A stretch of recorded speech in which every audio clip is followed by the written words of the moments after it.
Hi അസ്സലാമലൈക്കും. ഇന്ന് ഞാൻ വന്നിട്ടുള്ളത് മട്ടൻ വരട്ടിയതിൻ്റെ ഒരു റെസിപ്പി ആയിട്ടാണ് കേട്ടോ. അപ്പോൾ നമുക്കത് എങ്ങനെയാണ് ഈ മട്ടൻ വരട്ടിയത് ഉണ്ടാക്കിയെടുക്കുക എന്നുള്ളത് നമുക്കൊന്ന് നോക്കിയാലോ. അപ്പോൾ നമുക്കതിന് ആദ്യം വേണ്ടത് മട്ടൻ തന്നെയാണ്, എല്ലോട് കൂടിയിട്ടുള്ള മട്ടൻ കേട്ടോ. 1.5 കിലോനാണ് ഞാൻ എടുത്തിട്ടുള്ളത്. അപ്പോൾ ഇനി നമുക്ക് അത് ഞാനവിടെ കഴുകി വൃത്തിയാക്കി വെച്ചിട്ടുണ്ട് കേട്ടോ. ഇനി ഞാനിത് കുക്കറിലാണ് ഉണ്ടാക്കിയെടുക്കുന്നത്. അപ്പോൾ ഞാനൊരു കുക്കർ എടുത്തിട്ട് അതിലേക്ക് ഒരു 4-5 സ്പൂണോളം വെളിച്ചെണ്ണ ഞാൻ ഒഴിച്ചു കൊടുക്കുന്നുണ്ട്.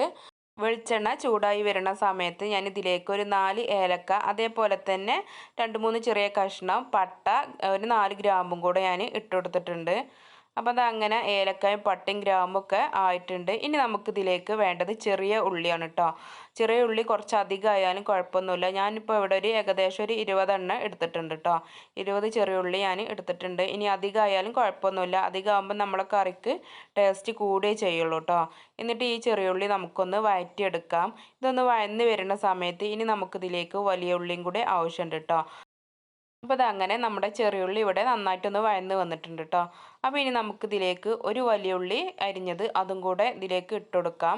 അപ്പോൾ 2 ഉള്ളി ഒപ്പം ഇട്ട് കൊടുക്കണ്ട കേട്ടോ. ചെറിയ ഉള്ളിക്ക് കുറച്ചധികം സമയം വേണം അതൊന്ന് വാടി വരാൻ. അതുകൊണ്ടാണ് രണ്ട് പ്രാവശ്യമായിട്ട് നമ്മൾ ഇട്ട് കൊടുത്തിട്ടുള്ളത് കേട്ടോ. അപ്പോൾ ഈ വലിയ ഉള്ളിയും കൂടെ നമുക്കൊന്ന് വഴറ്റിയെടുക്കാം. വലിയ ഉള്ളിയും കൂടി വഴറ്റി വന്നിട്ട് അതിലേക്ക് ഒരു 2 സ്പൂൺ ഇഞ്ചി വെളുത്തുള്ളി പേസ്റ്റും കൂടെ ഞാൻ ഇട്ട് കൊടുത്തിട്ടുണ്ട്. ആ ഇഞ്ചിൻ്റെയും വെളുത്തുള്ളിൻ്റെയൊക്കെ പച്ചമണം മാറുന്നത് വരെ ഒന്ന് വഴറ്റി കൊടുക്കുക കേട്ടോ. ഇനി നമുക്ക് ഇതിലേക്ക് ആവശ്യമായിട്ടുള്ളത് മസാലപ്പൊടികളാണ്. 1.5 സ്പൂണോളം മല്ലിപ്പൊടി ഞാൻ ഇതിലേക്ക് ഇട്ട് കൊടുത്തിട്ടുണ്ട്. പിന്നെ ഞാൻ ഇതിലേക്ക് ഇട്ട് കൊടുത്തിട്ടുള്ളത് കാശ്മീരി മുളക് പൊടിയാണ് കേട്ടോ. അതൊരു 2 സ്പൂണോളം അതും ഞാൻ ഇട്ട് കൊടുത്തിട്ടുണ്ട്. പിന്നെ ഒരു സ്പൂൺ മഞ്ഞൾപ്പൊടി ഞാൻ ഇട്ട് കൊടുത്തിട്ടുണ്ട്. പിന്നെ നമുക്ക് ആവശ്യമായിട്ടുള്ളത് വലിയ ജീരകം പൊടിച്ചതാണ് കേട്ടോ. അതൊരു 1/4 സ്പൂൺ അതും കൂടെ നമുക്ക് ഇട്ടെടുക്കാം. പിന്നെ ഒരു സ്പൂണ് ഗരം മസാലപ്പൊടിയും കൂടെ ഇട്ട് കൊടുത്തിട്ട് നന്നായിട്ടൊന്ന് വഴറ്റിയെടുക്കാം കേട്ടോ. അപ്പോൾ നന്നായിട്ടൊന്ന് ഈ വെളിച്ചെണ്ണയിൽ കടന്നിട്ട് നമ്മുടെ മസാലപ്പൊടികളൊക്കെ നന്നായിട്ടൊന്ന് വഴന്ന് വരണം. അപ്പോൾ അങ്ങനെ ആ മസാലപ്പൊടിൻ്റെ പച്ചമണമൊക്കെ ഒന്ന് മാറി കിട്ടിയിട്ടുണ്ട് കേട്ടോ. ഇതേപോലെ തന്നെ വഴറ്റിയെടുക്കണം. തക്കാളി ഇടുന്നതിന് മുമ്പ് തന്നെ നമ്മൾ മസാലപ്പൊടി ഇട്ട് കൊടുക്കണം കേട്ടോ. എന്നിട്ട് ഞാൻ ഇതിലേക്ക് ഒരു തക്കാളി ചെറുതായിട്ട് കട്ട് ചെയ്തത് അതും കൂടെ ഞാൻ ഇട്ട് കൊടുക്കുന്നുണ്ട്. ഇനി നമുക്കിതിലേക്ക് ആവശ്യമായിട്ടുള്ളത് കരിവേപ്പിലയാണ്. അതും കൂടെ കുറച്ച് ഇട്ട് കൊടുത്തിട്ട് നന്നായിട്ട് ഒന്നും കൂടെ ഒന്ന് വഴറ്റിയെടുക്കാം കേട്ടോ. ഈ വീഡിയോ ആരെങ്കിലും സബ്സ്ക്രൈബ് ചെയ്യാതെ കാണുന്നവരുണ്ട് എന്നുണ്ടെങ്കിൽ പ്ലീസ് ഒന്ന് സബ്സ്ക്രൈബ് ചെയ്തുകൊണ്ടൊന്ന് സപ്പോർട്ട് ചെയ്യണം കേട്ടോ. അപ്പോൾ അതങ്ങനെ നമ്മുടെ മസാലപ്പൊടികളൊക്കെ ഇവിടെ റെഡി ആയിട്ടുണ്ട്. ഇനി നമുക്ക് വേണ്ടത് നമ്മൾ നേരത്തെ കഴുകി വെച്ച മട്ടൻ ഉണ്ടല്ലോ, അതും കൂടെ ഇതിലേക്ക് ഇട്ടിട്ട് നന്നായിട്ടൊന്ന് ഇളക്കി കൊടുക്കണം കേട്ടോ. എല്ലാ മട്ടനിലും നമ്മുടെ ആ മസാലപ്പൊടി പിടിക്കണ സമയം വരെ നമുക്കിതൊന്ന് നന്നായിട്ടൊന്ന് ഇളക്കി യോജിപ്പിച്ച് കൊടുക്കണം. അതങ്ങനെ നന്നായിട്ട് ഇളക്കി യോജിപ്പിച്ച് കൊടുത്തിട്ടുണ്ട് കേട്ടോ. ഇനി നമുക്കിതിലേക്ക് ആവശ്യമായിട്ടുള്ളത് വെള്ളമാണ്. ഞാനിവിടെ 1 ഗ്ലാസ് വെള്ളമാണ് കേട്ടോ ഒഴിച്ചു കൊടുക്കുന്നത്.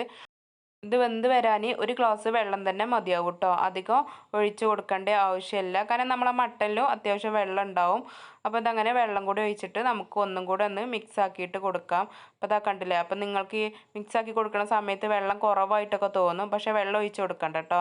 ആ 1 ഗ്ലാസ് വെള്ളം തന്നെ മതിയാവും. ഇനി നമ്മൾ ഇതുവരെ ഇതിലേക്ക് ഉപ്പൊന്നും ഇട്ട് കൊടുത്തിട്ടില്ല. അപ്പോൾ നമുക്കിനി ഇതിലേക്ക് ആവശ്യത്തിനുള്ള ഉപ്പും കൂടെ ഇട്ട് കൊടുക്കാം.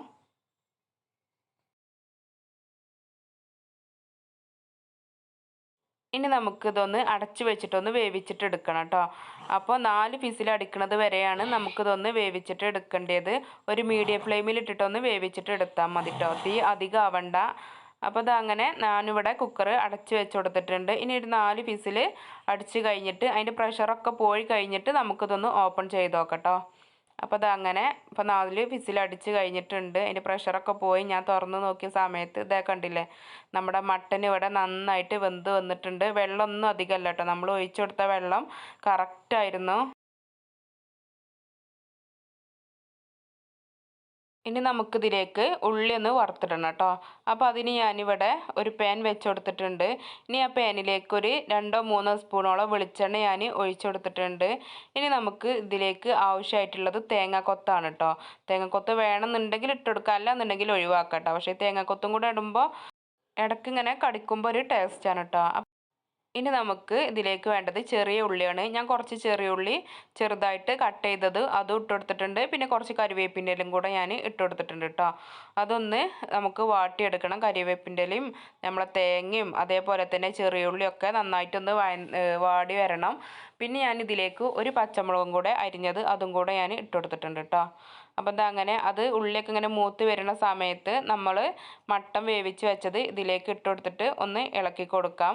പിന്നെ ഇതിലിപ്പോൾ വെള്ളം കറക്റ്റായിരുന്നു. ഇനി നിങ്ങൾ വെള്ളം വെക്കുമ്പോൾ അധികം ആവുകയാണെന്നുണ്ടെങ്കിൽ ഈ ഒരു രീതിയിൽ ചെയ്തിട്ടൊന്ന് വറ്റിച്ചെടുത്താൽ മതി കേട്ടോ. നമുക്കിപ്പോൾ വറ്റിച്ചെടുക്കേണ്ട ആവശ്യമൊന്നുമില്ല. നമ്മൾ വെള്ളം ഒഴിച്ചു കൊടുത്തത് കറക്റ്റായിരുന്നു. ഇനി ഞാനിതിലേക്ക് ഒരു അര സ്പൂണോളം കുരുമുളകും പൊടിയും കൂടെ ഞാൻ ഇട്ട് കൊടുത്തിട്ടുണ്ട്. അപ്പോൾ ഇതങ്ങനെ നമ്മുടെ മട്ടൻ വരട്ടിയത് ഇതവിടെ റെഡി ആയിട്ടുണ്ട്. സൂപ്പർ ടേസ്റ്റ് ആയിരുന്നു കേട്ടോ. എല്ലാവരും ഒന്ന് വീട്ടിൽ ട്രൈ ചെയ്തിട്ട് നോക്കണം. അപ്പം നിങ്ങൾക്ക് ഈ മട്ടൻ്റെ റെസിപ്പി ഇഷ്ടപ്പെട്ടാൽ തീർച്ചയായിട്ടും സബ്സ്ക്രൈബ് ചെയ്യണം. മറ്റൊരു റെസിപ്പിയുമായിട്ട് അടുത്ത ദിവസം വരുന്നത് വരേക്കും എല്ലാവർക്കും അസ്സലാമു അലൈക്കും.